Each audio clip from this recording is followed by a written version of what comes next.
When Dr. Marcus Chen first saw the massive polar bear approaching his dying body in the Arctic wasteland, he closed his eyes and waited for death.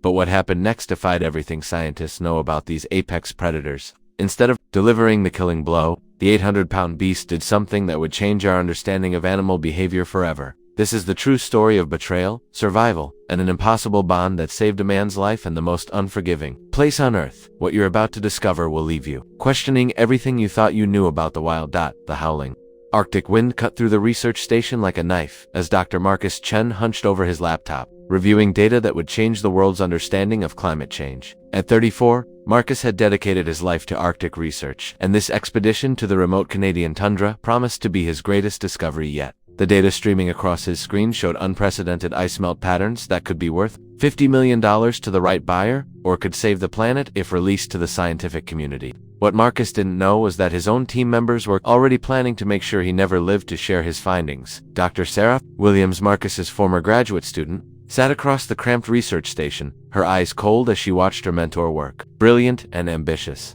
Sarah had always lived in Marcus's shadow. Watching him receive accolades for work she felt she deserved credit for. Tonight, she exchanged knowing glances with Jake Morrison, their expedition guide, whose gambling debts had pushed him to the edge of desperation. The two had formed an unholy alliance. Sarah wanted the research credit and academic glory, while Jake needed the money that oil companies were willing to pay for climate data that could help them locate new drilling sites. Neither cared that their plan would require Marcus's death. As the Arctic night deepened, Marcus received a satellite phone message that made his heart ache. His 16-year-old daughter Emma was having her birthday party next week, and once again, his work would keep him from being there. His divorce had already cost him precious time with Emma, and each missed milestone drove the wedge deeper between them. He stared at her photo on his desk, promising himself this would be the last expedition that kept him from his daughter. He had no idea it might actually be his last expedition ever. The conspiracy began to unfold in hushed conversations between Sarah and Jake, encrypted satellite calls to unknown contacts, and subtle sabotage of Marcus's personal equipment. While Marcus focused on his groundbreaking research, documenting ice formations and temperature readings that painted a terrifying picture of accelerated climate change, his teammates were methodically planning his elimination. They disabled the GPS beacon in his emergency kit, introduced tears in his cold weather gear, and even contaminated his water purification tablets. Every detail was calculated to ensure that when they abandoned him in the wilderness, he would have no chance of survival. The moment of betrayal came on what should have been a routine data collection mission. Sarah suggested that Marcus personally verify readings at a remote weather station 15 miles from base camp, claiming the automated systems were showing inconsistencies. Jake volunteered to fly him there in the helicopter, assuring Marcus it would be a quick trip before the approaching storm system hit. As they flew over the endless expanse of white, Marcus reviewed his notes, completely unaware that he was looking at the landscape where he was meant to die. When Jake claimed the helicopter was experiencing engine trouble and needed to land for emergency repairs, Marcus didn't question his experienced guide's judgment, but as soon as Marcus stepped out to help diagnose the problem, Jake climbed back into the pilot's seat and started the engine. The roar of the rotor blades mixed with Jake's shouted explanation that there was no emergency, only a plan to leave Marcus stranded with minimal supplies and temperatures that would drop to 52 degrees below zero. As the helicopter lifted off, Sarah's voice crackled through the radio with a chilling message. Nothing personal, Marcus, but your research is worth more than your life. The sound of the aircraft faded into the distance, leaving Marcus standing alone in the vast Arctic wilderness with a damaged tent, a torn sleeping bag, 2 days' worth of food, and a broken GPS that would never guide him home. Marcus's first emotion wasn't fear, it was disbelief. He had trusted these people with his life, mentored Sarah, respected Jake's expertise. As the reality of his situation sank in, he tried his radio repeatedly, knowing it had been sabotaged but unable to accept that his own colleagues had sentenced him to death. The wind began to pick up as the storm system approached, and Marcus realized he had perhaps 48 hours to live, unless he could perform a miracle. He looked at the photo of Emma in his wallet and made a silent promise that he would find a way to survive. To see her again, to make up for all the birthdays and milestones his work had stolen from them. The first night was a battle against hypothermia. As his damaged equipment failed him completely, his tent collapsed in 70-mile-per-hour winds, his sleeping bag soaked through from melting snow, and his emergency heating packs were nowhere to be found. Another detail Sarah and Jake had carefully orchestrated. As Marcus huddled in the ruins of his shelter, using his own body heat to melt snow for drinking water, he began to understand the full scope of his teammates' betrayal. They hadn't just abandoned him, they had methodically sabotaged every tool that might have kept him alive. The Arctic night stretched ahead of him like an eternity, and with each hour that passed, his chances of seeing another sunrise grew smaller. By the second day, Marcus's body was already beginning to shut down. The human body simply isn't designed to survive in 52 degrees below zero, especially without proper shelter or nutrition. Every breath felt like ice crystals forming in his lungs, and his fingers had lost most feeling despite his desperate attempts to keep them moving. The storm had intensified overnight, creating whiteout conditions that made it impossible to see more than a few feet in any direction. Marcus knew that even if a rescue helicopter flew directly overhead, they would never spot him in these conditions. His only hope was to survive until the weather cleared, but survival seemed increasingly impossible with each passing hour. The hallucinations began on day 3, a dangerous sign that his brain was being deprived of oxygen and nutrients. Marcus found himself having conversations with Emma, seeing her face in the swirling snow, hearing her voice, calling for him to come home. These visions were simultaneously comforting and terrifying. Comforting because they gave him a reason to keep fighting. Terrifying because he knew they meant his mind was beginning to fail. He had lost nearly 15 pounds already, his body consuming muscle mass to generate heat and energy. His hands shook uncontrollably, making simple tasks like opening his remaining food packages nearly impossible. The physical deterioration was matched by the complete failure of his improvised survival attempts.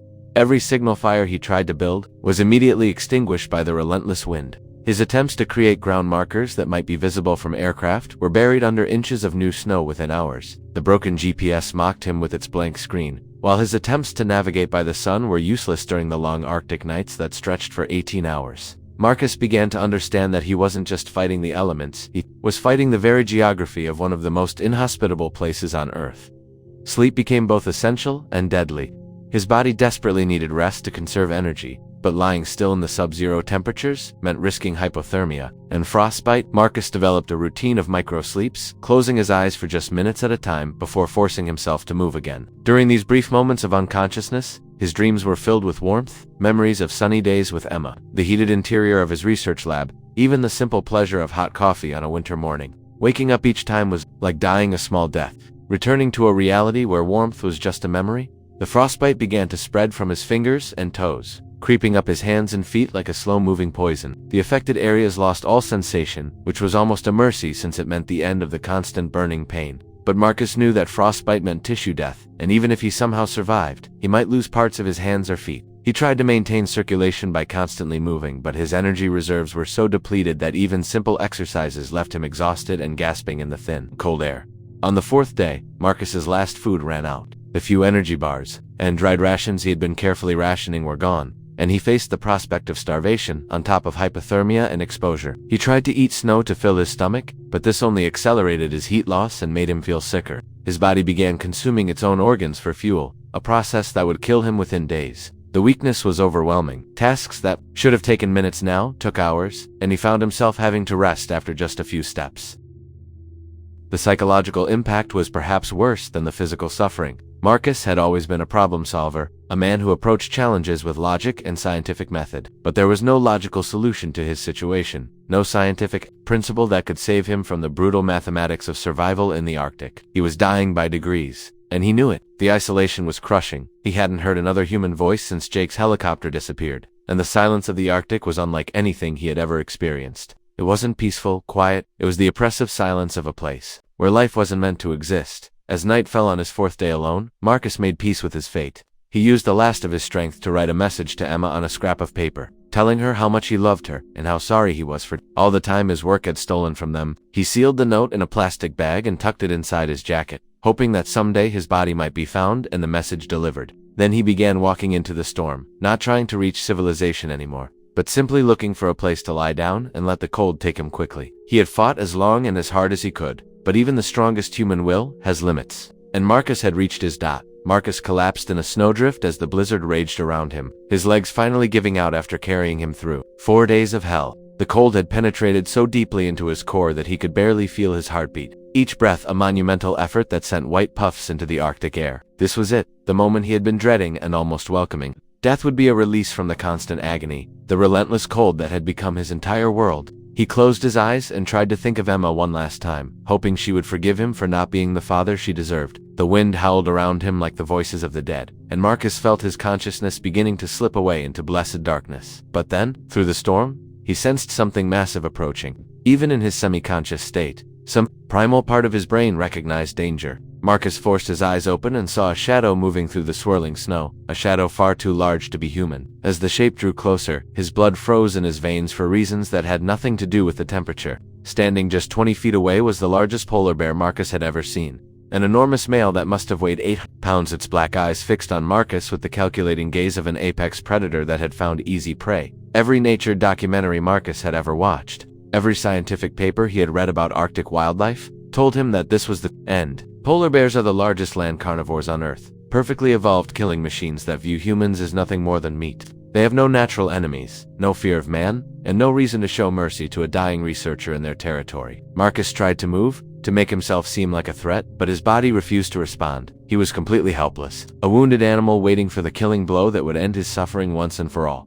The bear approached slowly, its massive paws making no sound in the deep snow. Marcus could see its breath forming clouds. In the frigid air, could smell its wild scent even through his damaged nasal passages. The creature circled him once, twice, its nose testing the air for information that only it could understand. Marcus waited for the swipe of claws that would open his throat, the crushing bite that would snap his neck, the merciful violence that would end his ordeal. Instead, something happened that defied everything scientists knew about polar bear behavior. The enormous predator lay down beside Marcus, its massive body creating a windbreak against the storm. The bear positioned itself so that its thick fur was pressed against Marcus's back, sharing its body heat with the dying human. Marcus felt warmth for the first time in days. Not the artificial heat of technology, but the natural warmth of a living creature that had survived in this environment for millions of years. His core temperature, which had been dropping toward the point of no return, began to stabilize. The bear's presence blocked the worst of the wind, and its steady breathing created a pocket of slightly warmer air around Marcus's face. This was impossible. Everything Marcus knew about animal behavior said this couldn't be happening. Polar bears are solitary creatures that avoid unnecessary contact even with their own species outside of mating season. They have no evolutionary reason to help humans, no instinct for interspecies compassion. Yet here was this massive predator, using its own body to keep Marcus alive in conditions that would kill most living things. The bear remained alert through the long Arctic night, occasionally lifting its head to scan the horizon for threats, but never moving away from the human it was protecting.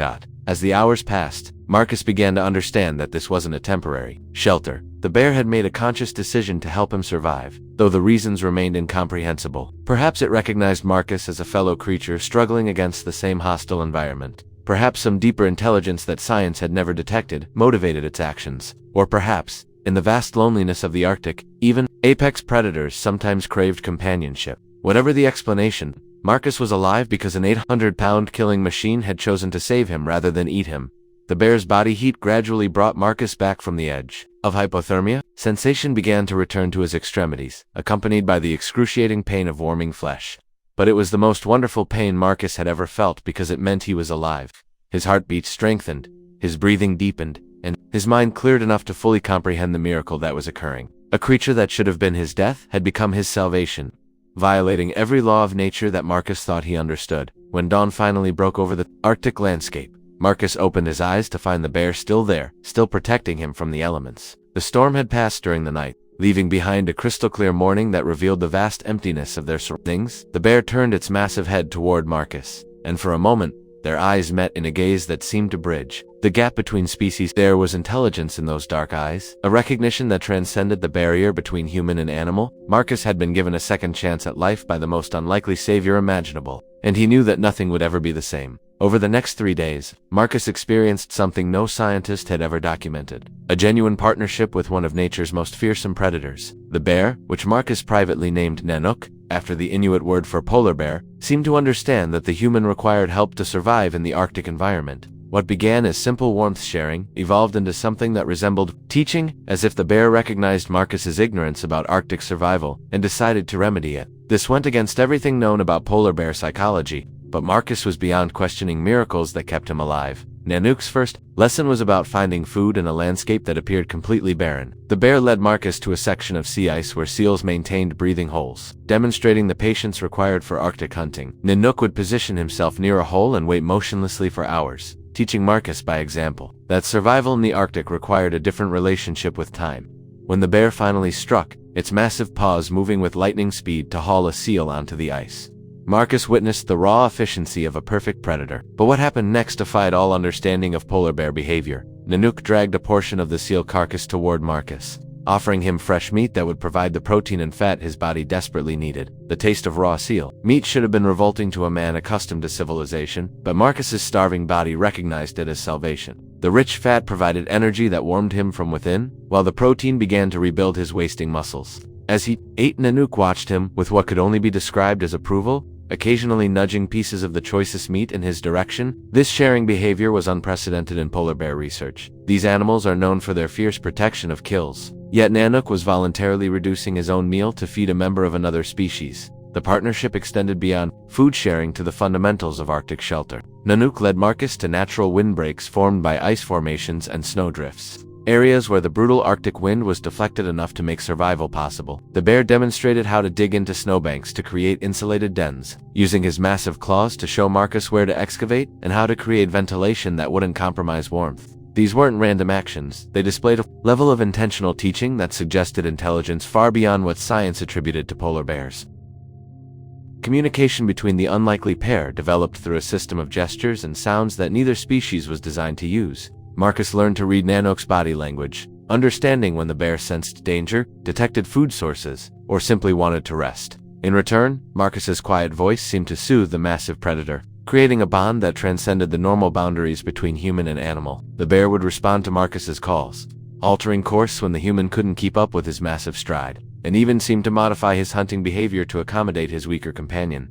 The depth of their connection became apparent when a pack of 5 Arctic wolves appeared on the horizon. These were desperate animals, driven to unusual boldness by the same harsh conditions that had nearly killed Marcus.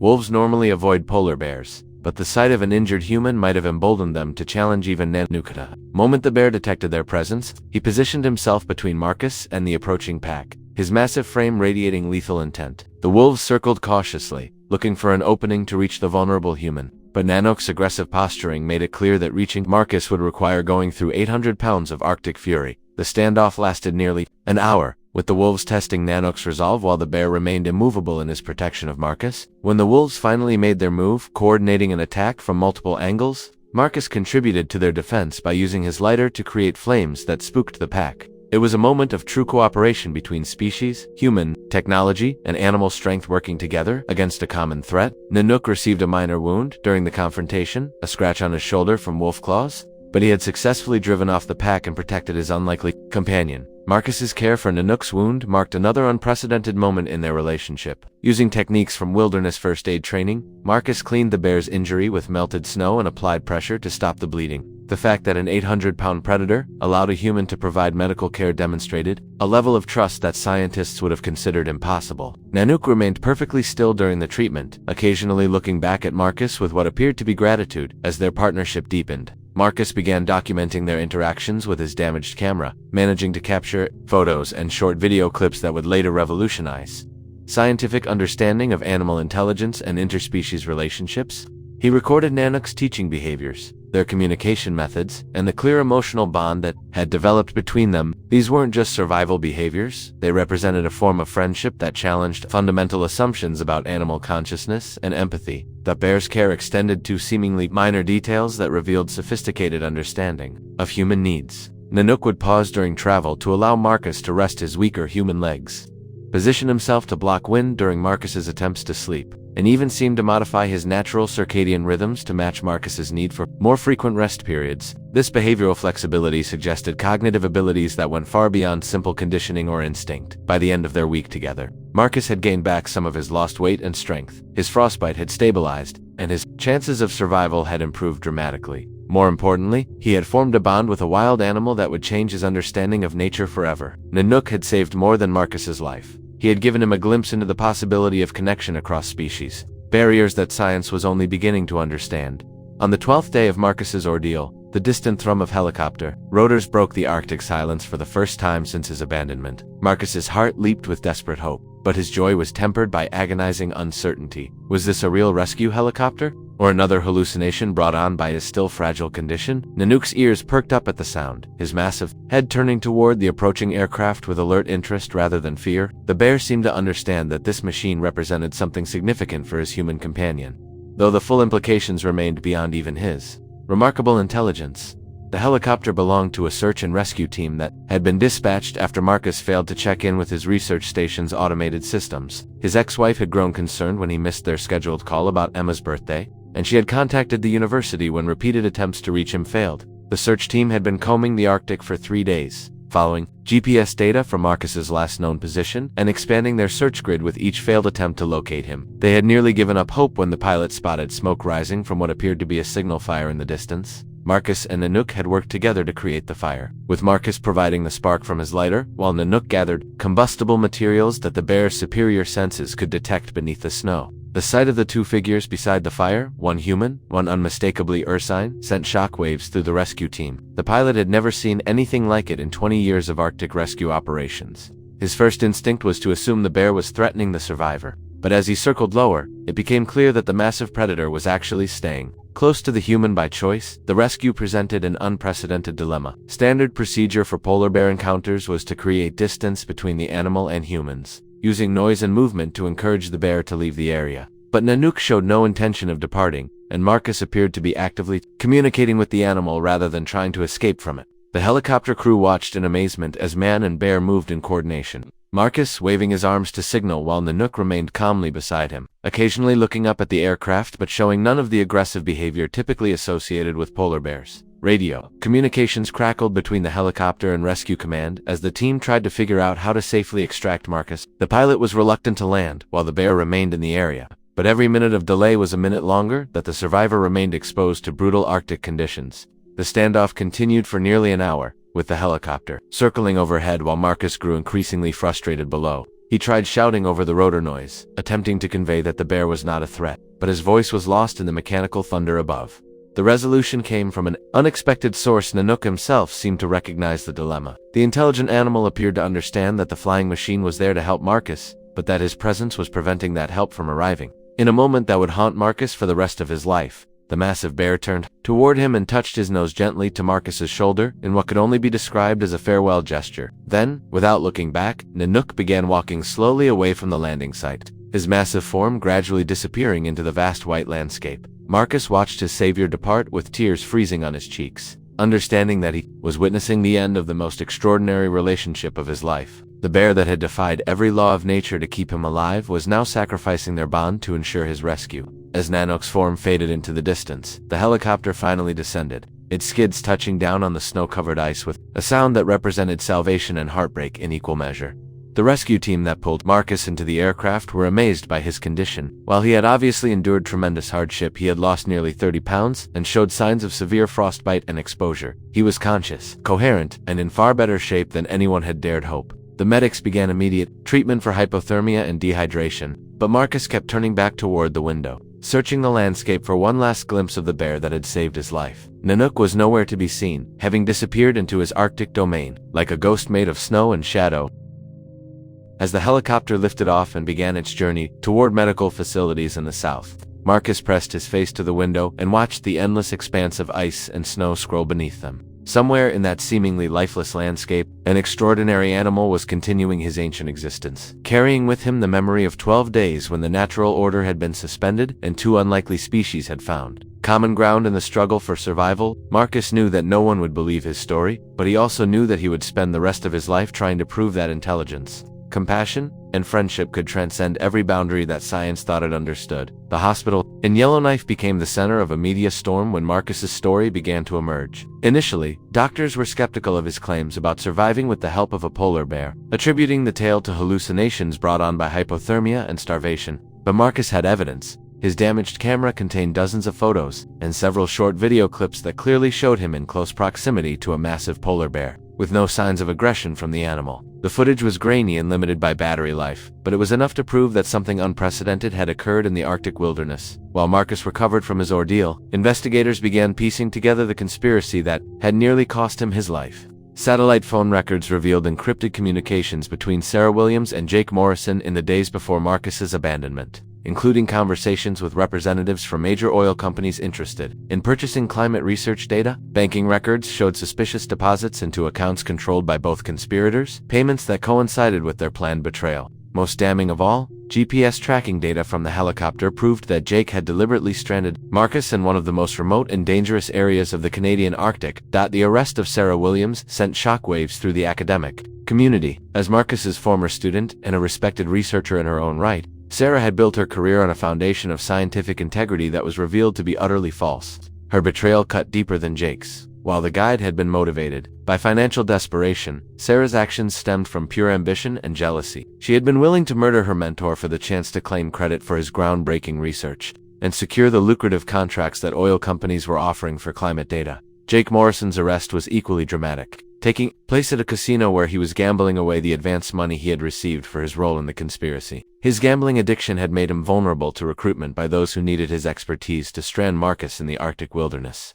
During interrogation, both conspirators initially maintained their innocence, but the evidence against them was overwhelming. Faced with charges of conspiracy, attempted murder, and theft of intellectual property, both eventually accepted plea deals that resulted in 15-year prison sentences. The recovery of Marcus's stolen research data revealed the true scope of his discoveries. His climate change findings were even more significant than he had realized, providing crucial evidence about the rate of Arctic ice loss that would reshape international climate policy. The data that Sarah and Jake had tried to sell to oil companies instead became the foundation for new environmental protection initiatives and Arctic wildlife conservation programs. Marcus's near-death experience had inadvertently ensured that his research would have maximum impact on global climate action, but the most extraordinary outcome of Marcus's ordeal was the scientific interest generated by his documentation of unprecedented polar bear behavior.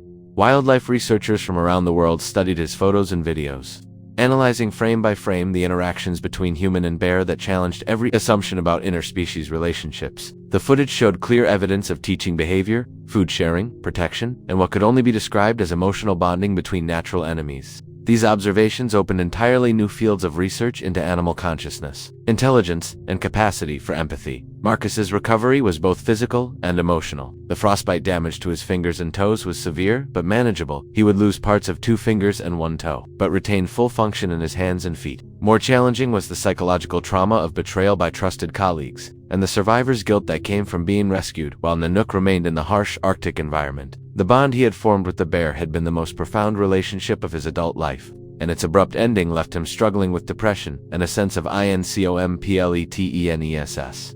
The turning point came when Emma flew to Yellowknife to be with her father during his recovery. Their reunion was tearful and transformative, as Marcus realized that his brush with death had given him a second chance to be the father his daughter deserved. Emma had followed every detail of the rescue and the subsequent investigation, and she was amazed by her father's courage and resilience. The experience brought them closer than they had been since her parents' divorce, creating a new foundation for their relationship built on mutual respect and understanding. Marcus's story became an international bestseller when he wrote Saved by the Bear, 12 Days in the Arctic, with proceeds going to Arctic wildlife conservation and polar bear research. The book sparked global interest in climate change and wildlife protection, turning Marcus into an unexpected celebrity and environmental advocate. He used his platform to push for stronger protections for polar bear habitat and increased funding for research into animal intelligence and behavior. The most meaningful moment came 1 year after his rescue, when Marcus returned to the Arctic as part of a research expedition to study polar bear behavior. Using GPS coordinates from his rescue, the team located the area where he had been stranded and began searching for Nanook. After 3 days of careful tracking, they found him, the massive bear that had saved Marcus's life. The reunion was emotional beyond words.